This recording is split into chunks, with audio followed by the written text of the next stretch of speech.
Hi, I'm Garen. I'm JD.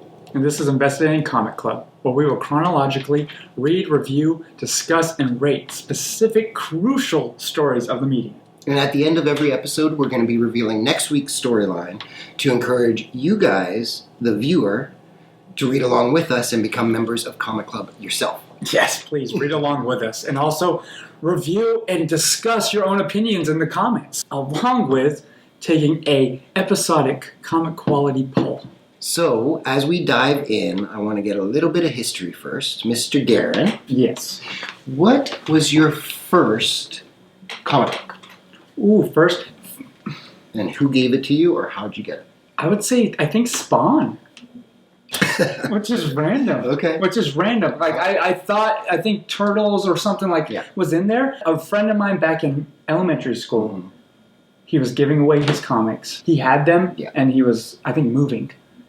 I think I got like 16 or 17 of them. They were all in book and, paper, all that, the board and everything. And I was like, perfect. This is bagged and board. Bagged and board and everything. I never knew what that was at the time. And so, I was in 4th grade. Nice. So, and this was, very like, oh, it's, gore and all this stuff. And Spawn by Todd McFarlane was created in the early 90s. And, that was the biggest period of comic books as far as selling millions of copies. And people like Todd McFarlane and Rob Liefeld, who created Deadpool and X-Force and stuff like Cable. They left Marvel Comics and went and formed Image Comics. Outside of Mr. Stan Lee, these guys were the first kind of comic book creators are celebrities. They were selling millions of comics. They were making millions of dollars an issue. And Spawn was probably the biggest impact of those with Todd McFarlane. And I'm sure at that age, getting a comic like that, it's very graphic storytelling. I wasn't, you know me, I'm still not that way, where I don't like that kind of thing, So, but it was that kind of like, oh, I'm cool. And I don't know if maybe the movie, when did the movie come out? I don't know what year. Because I feel like that was also a key into why I wanted those comics. Okay. I bet you I saw the movie first, honestly. Wow, you're making me feel old. Yeah. It's interesting because you saying that you felt cool with these comics. Yeah. I'm a decade before that, and comics were something that we hid. It wasn't cool to have comics in elementary school or middle school. It was something to hide and be kind of ashamed of. Nowadays, really with The Matrix, Lord of the Rings, Peter Jackson's, and Harry Potter, there has been such a crucial shift in pop culture that is just a part of everybody's life. Yeah. That led the way for the Marvel Cinematic Universe, that within 10 years, they have become the biggest franchise of all time. And it's such a fascinating thing to think as these movies are exploding and making billions of dollars, like Endgame might or might not, but real close to being the number one movie of all time. Comics, on the other hand, they're not doing so good. They're not selling well. My first comics were Secret Wars, number 10, 11, and 12. They were rolled up into my stocking. And by Mike Zeck and Jim Shooter. And they fascinated me. I was immediately captured by that idea of sequential storylines, that this is a piece of something much larger. Yeah. I became addicted to that. And it was my go-to escape. And I think the beautiful thing about comic books is that it's this wonderful middle ground between novels, requires all of your imagination. Movies, unless you're a really talented director, very little imagination. Yeah. Comics are this perfect medium where if you get a good cartoonist, storyteller in the medium, you have the perfect combination of imagination and something provided. Oh, yeah. And the budget, the actors, the characters, everything's perfect because you're reading the lines perfectly in your head. The budget, there's no budget constraints. Yeah, I can't imagine how your mindset from me reading comics now after seeing the movies to where I kind of have I have that voice for Tony Stark. No. I have that voice for Captain America. I have that voice, which for me would be the difference of I read Harry Potter before the movies, Oh, right. So I read the books before the movies came out. So I had that, what I pictured. Okay. Yeah. One of the reasons I wanted Garen to be a part of this, to be my partner on this, was because Garen has a love of pop culture, of the Marvel Cinematic Universe, of Back to the Future or the Teenage Mutant Ninja Turtles. But you read Turtles, you read occasionally like Rick and Morty, you read some of that stuff in comic form, but you're not an avid comic book reader. No. And I've been reading comics my whole life. I started working at a comic book shop when I was 11 years old, and they paid me through trade because it was illegal. I was managing that comic store when I was 16. I went to Denver and worked at the Mile High Comics warehouse, which is like the biggest in America. Yep. It was like a Kmart that was bought for their warehouse. So picture a Kmart, but every aisle is long boxes of comics. At one point, I wanted to draw comic books, write and draw comic books, and I actually went to Marvel Studios, the Marvel bullpen, and met with Joe Quesada, and he gave me an X-Men comic to draw. He assigned me, he gave me the script of an unpublished comic, and it was while I was drawing that comic that I realized the comics were too precious to me, that escape. It's like my therapy. I needed that escape of comic books and getting into the midst of it and drawing them, and it was almost becoming too technical. Yeah. So comics have always been that escape for me, and I think that we're going to have a fun dynamic between the two of us, knowing comics so well, and me kind of choosing the order of which comics we're going to be reading. I'm just curious to see how you will react to them. Gotcha, yeah. And this first kind of season that we're doing is kind of the foundation of the Marvel Universe, the stories that the Marvel Cinematic Universe are based on. But we're not going to be immediately going back to the 1960s with Stan Lee and Jack Kirby and Steve Ditko. We're going to be reading more modern tellings of these stories. Like, there's the golden age of comic books. That's an era that was from the 30s and 40s and 50s.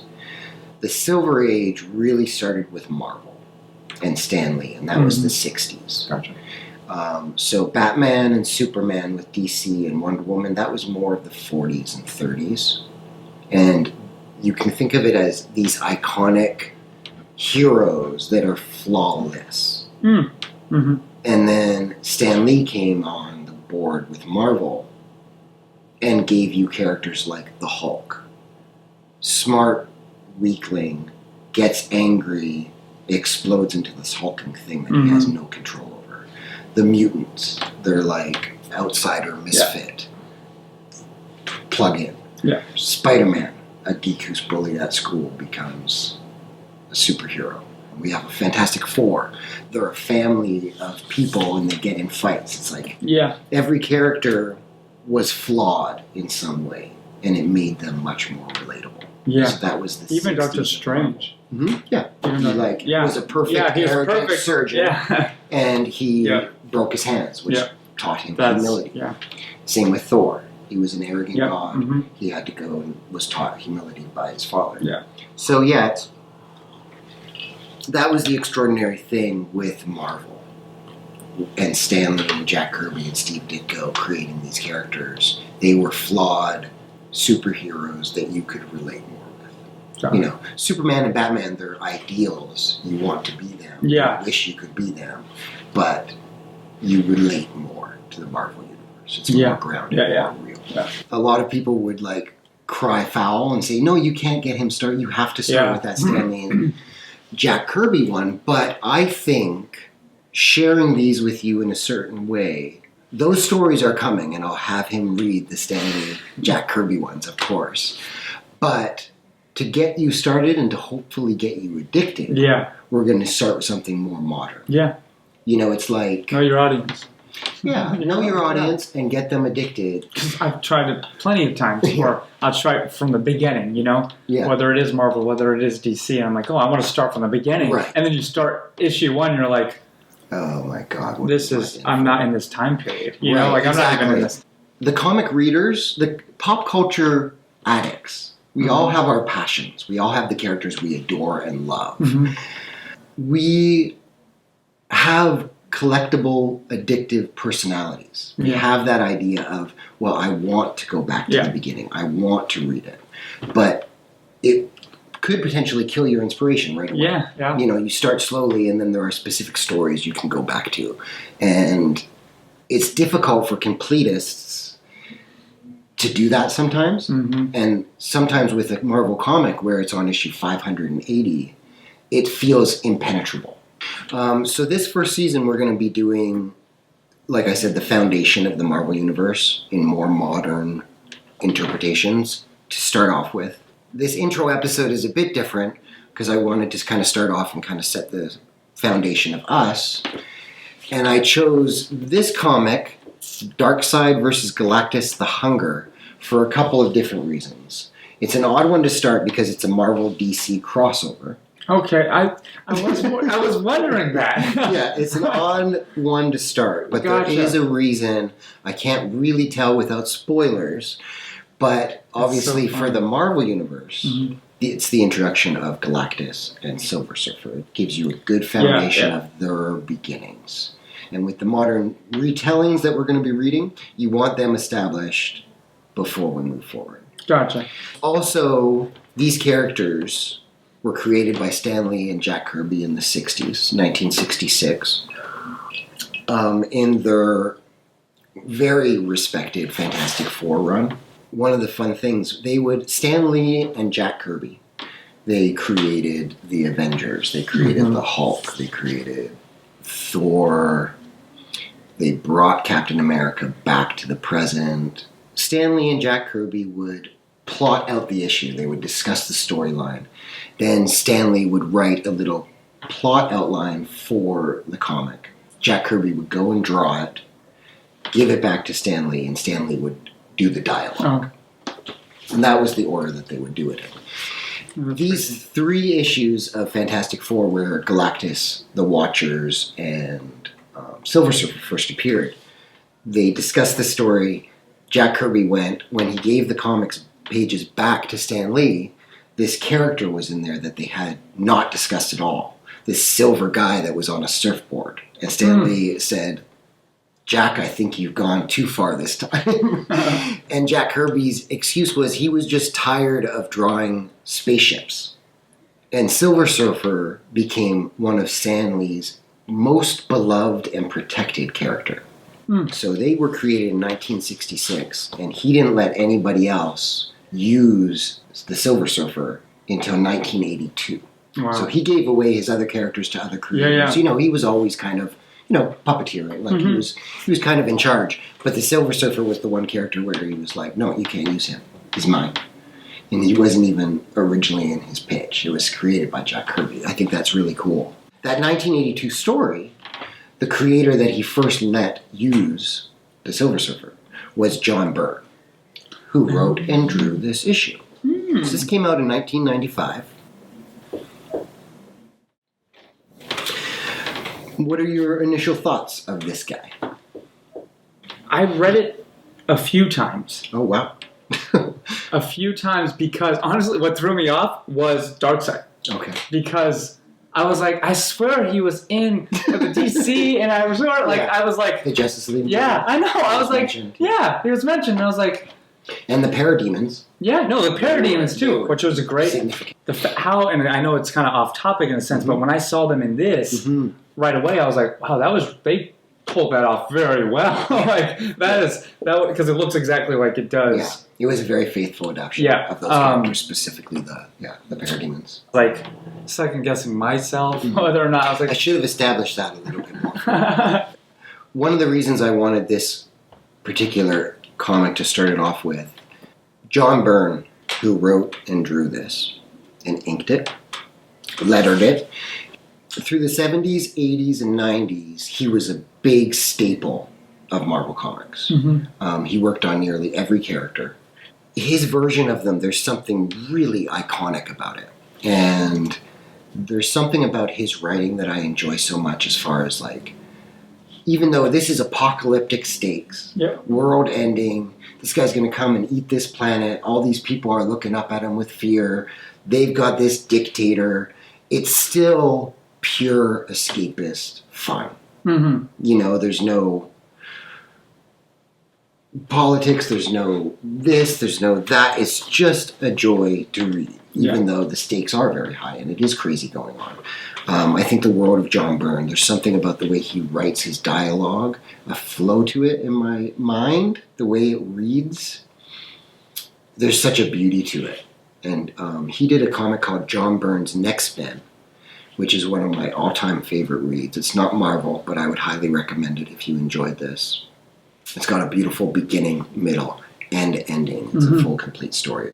John Byrne is a master of, you get to the end of a page and you flip it over and it's a full page of like the Silver Surfer first shot. You know what I mean?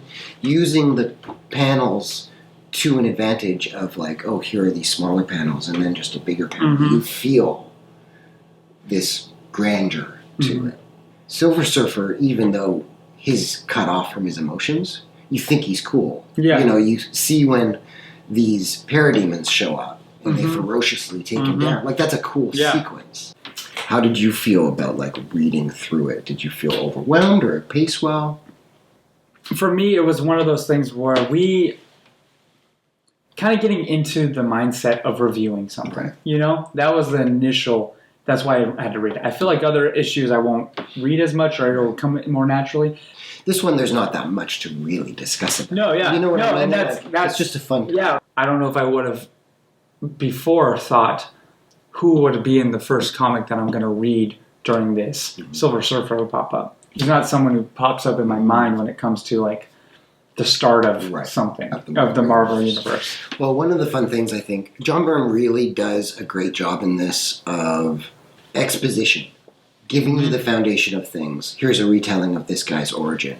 The old universe exploded and the new one started and one person survived it, and it's Galactus. You know, that's what a cool, like, the imagination to create something like that. Yeah.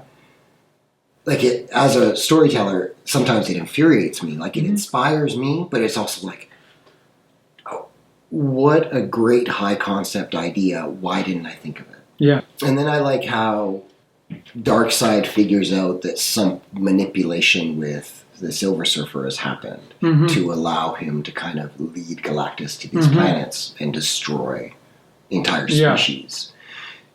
And from there, we get the Silver Surfer's origin. Yeah. And Norn Rad, Arm, Zenla. You know, that there's something... Yeah, I was interested. It was cool that they were able to, even in this... I mean, how many pages is it? I think it's 40. Yeah, it's a good amount for you to still have the origin of Silver Surfer, which is a cool to throw in there and be like, oh. I like the idea of Galactus kind of looking into the future and knowing that one day the Silver Surfer will betray him.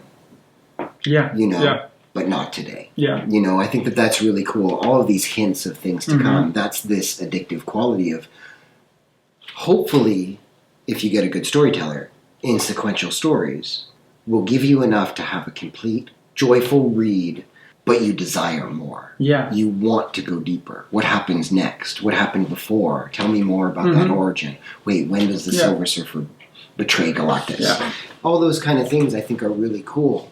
And this story, chronologically, you can kind of get the sense of the foundation of at least a cosmic world happening. Yeah. It's an extraordinary thing to think of Silver Surfer, this character that was not supposed to be in a script, was thrown in because this guy, this artist, was tired of drawing spaceships.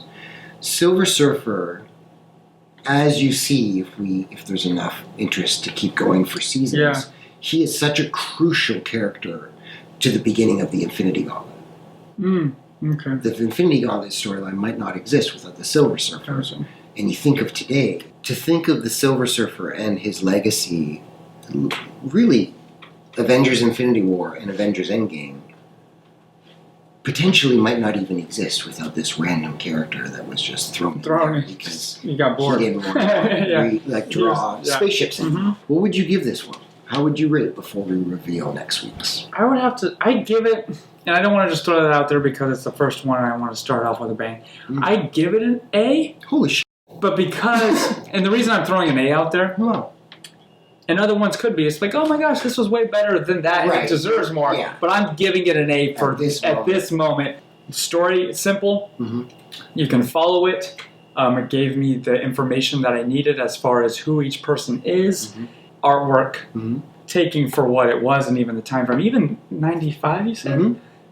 This still looks great. It gave me a backstory of Silver Surfer, which was great. Again, my ratings over the next, issues is going to go up and down. So your enjoyment of it was... But the enjoyment of it was good. These characters are our modern mythology.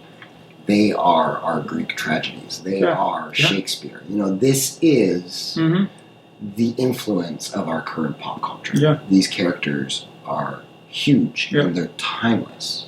If somebody came to you and said, I love the Harry Potter movies, I don't like reading books though. You'd say, you should try. And it's the same thing. Like if you love those Marvel Cinematic movies, you go back and you explore and you investigate. Hopefully you guys will do it with us because you get all of these little details that you're missing. That you're missing from it because you can see the movies. But each one of those is, in a sense, a comic. And you're not getting the full story. I think it's really cool that you gave this an A. That really lights my life up. It's really fun. I would give it a B-. B. And it was right on that, maybe even just a C+.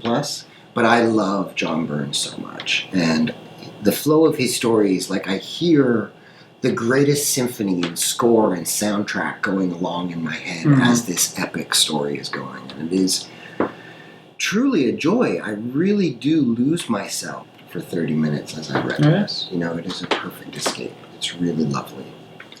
So I hope that this inspires you guys to read this. Before our next episode, I hope that you'll share your comments, and I hope that we can get into some discussions with you in the comment section. And also, we have an audience comic quality poll that if you just click right up here, you'll be able to make your own decision, whether you agree with me or with JD, or give it another level of A, B, C, D, or F. It's up to you. To follow up this grand cosmic thing, we're going to go deep and personal with Origin. I will not tell what it's about at the moment, but hope you guys will consider joining us next week as we explore Origin on Investigating Comic Club.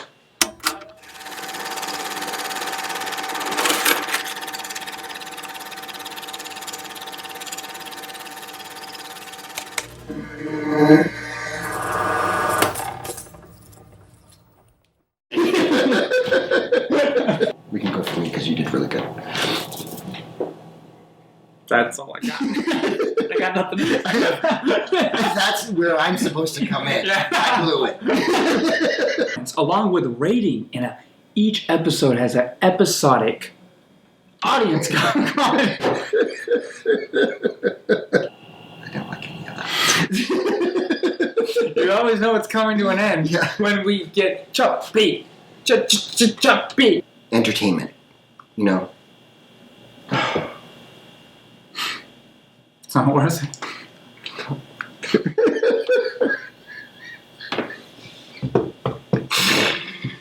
Silently hit Monday. Okay? Go Monday, Tuesday, Wednesday. Okay? Just keep typing. Do you know what I mean? Yeah. Cool.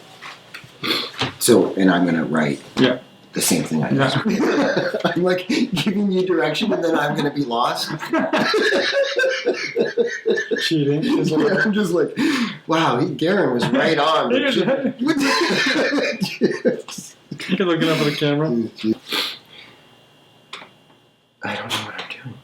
Looking forward to your thoughts and looking forward to hearing about it.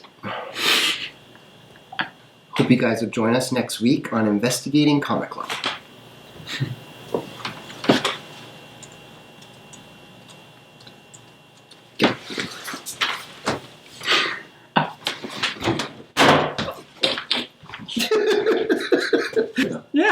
good. It was good. I was like, are we gonna look down?